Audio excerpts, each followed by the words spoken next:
because we're talking about interference. And so this article I picked out of Breaking Defense.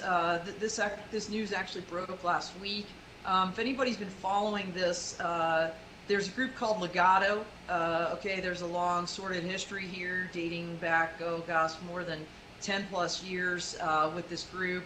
They were originally Light Squared, and it's all about licensure and spectrum and potential GPS interference with their mobile satellite stations, terrestrial. So what they have is a bunch of satellites, right? They're going to be beaming down, and that's a technical term, right? Beaming down information for 5G. They have all these this plan for deploying terrestrial mobile satellite stations across the country. And in 2020, the FCC, again, it's a very long process we're talking about here. A lot of testing went behind the scenes. The Department of Transportation, every federal agency, almost every aviation agency you can possibly think of, and anything in the ecosystem, objected to the FCC granting Legado an amended license in, I believe it's like the 5 point something megahertz band. Again, it's adjacent to critical bands for the DoD and other federal agencies on the spectrum. They said it would interfere with GPS in particular. And, look, let's talk about GPS for a second. GPS powers society.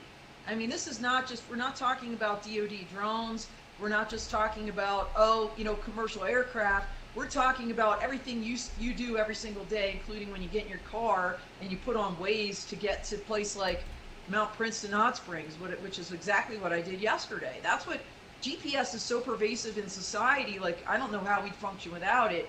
And what everybody is saying is that Legado's network, their system is going to interfere with GPS. And so what happened was, the word got back to Congress because I'm going to say it was May of 2020, the FCC granted that license.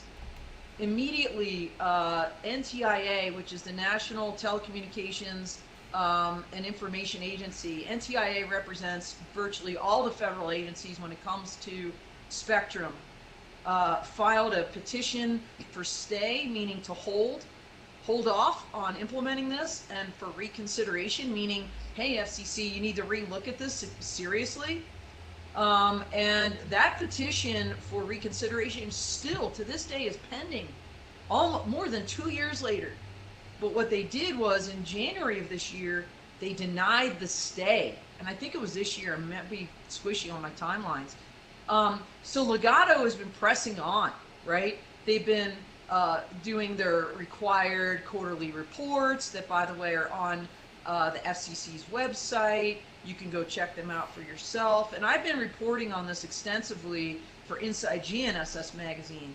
But what happened was Congress got energized in the last National Defense Authorization Act. They threw down their own red card and they said, DoD, you will not spend a dime of our money on any kind of receivers, filters for to fix what is going to happen because of Legado.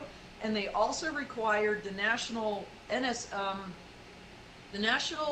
is it the Science Academies? NAS. Help me here. What is it? NAS, the National Academy of Sciences. So this is like 3 different organizations actually, and they required the NAS to do their own independent study. Because, right, you've got Legado pushing out their studies, you've got the DoD, Department of Transportation, everybody else pushing out their studies, and Congress said, you know what? We're getting a neutral objective party to look at all this, and they had hearings all throughout last year. You can go on the NAS website, there's recordings you can listen to, there's reports you can look at, but the big news that broke out last week was NAS finalized their report and published it, and they said, guess what, everybody? Houston, we have a problem. Hello? And so now what? Like that, seriously, that is the question. So what are we going to do about it? What is the FCC going to do about this Legado license they granted over 2 years ago?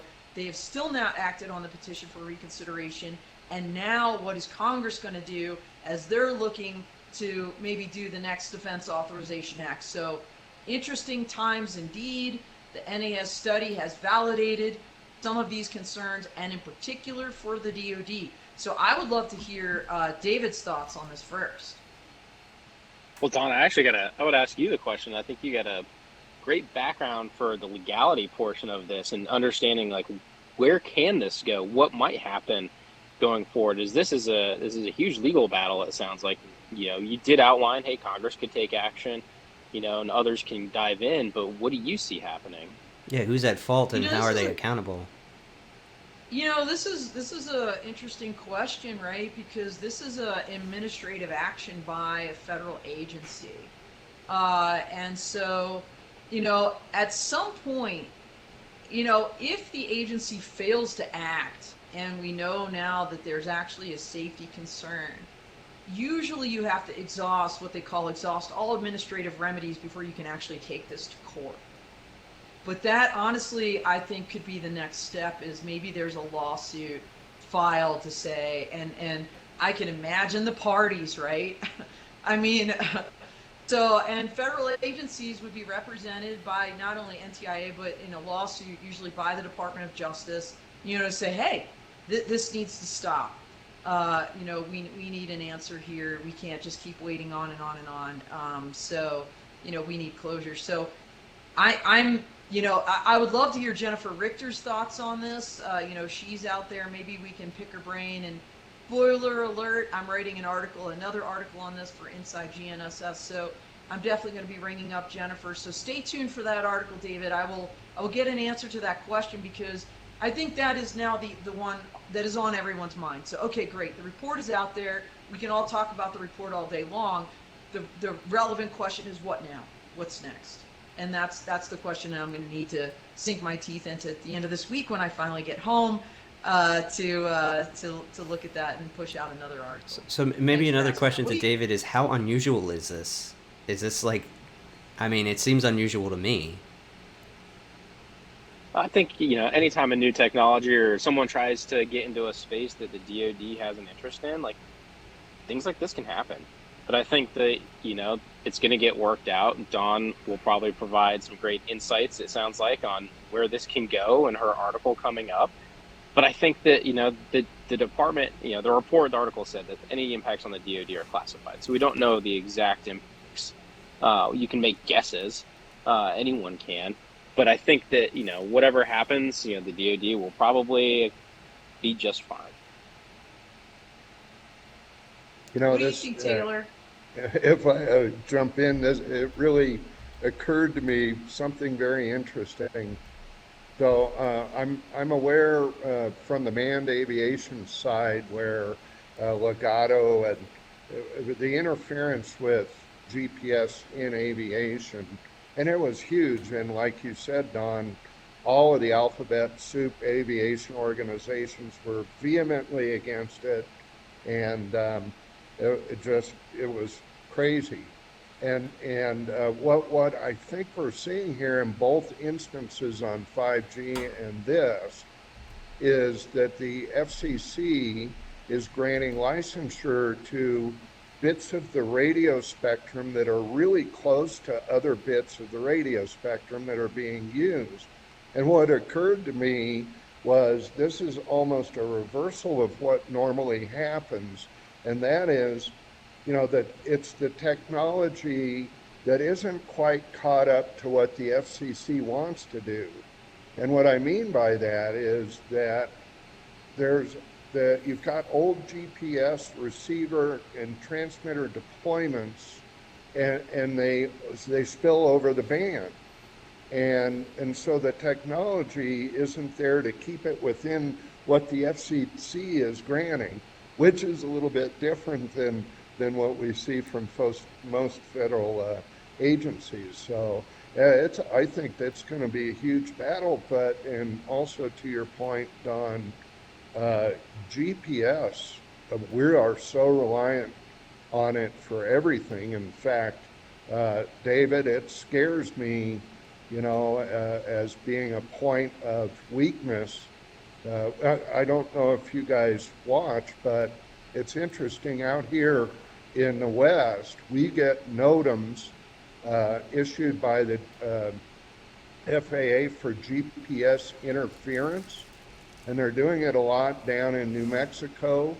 And the NOTAM covers 50 feet above the ground, covers almost a 250-mile radius, where I guess they're testing GPS jamming devices in that. But that kind of scares me, because if we have a weakness in our GPS, there's so much in life, our computer clocks.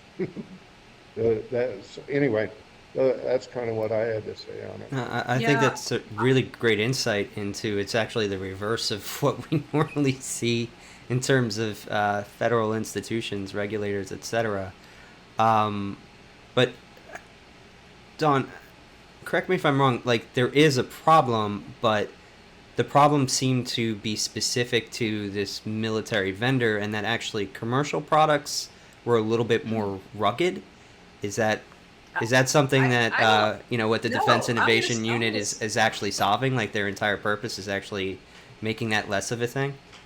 No, I'm gonna say absolutely no, because okay.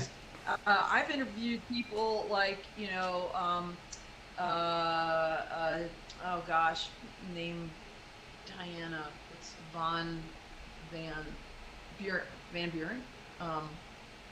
My brain is not working, and Diana von Furchtgott, I believe, and she was very high up in the Department of Transportation under the Trump administration, and she writes for Forbes now. And I mean, if you listen to her, I mean, she's like literally, I don't want to say Chicken Little, because that was, well, actually the Disney movie, the sky really was falling. but she's just like, like reality will cease to exist as we know it if Legado prevails here. And we're talking emergency vehicles won't know where to find people that are dying. Or fire trucks won't know where to go to find the fire. I mean, like, this is the kind of stuff. So no, I agree with Taylor. This is every alphabet soup you can think of. And by the way, it's not just the feds and like even civilian, like what you would think of as advocacy organizations. It's universities. Universities are saying, holy shnikes, like we've got, this agricultural research or whatever that we're doing, and this is absolutely going to affect that. So there's all kinds of groups of people like up in arms about this. And this article might be specifically about the DoD because frankly, it was from Breaking Defense. But this is a much more pervasive and concerning issue across the board.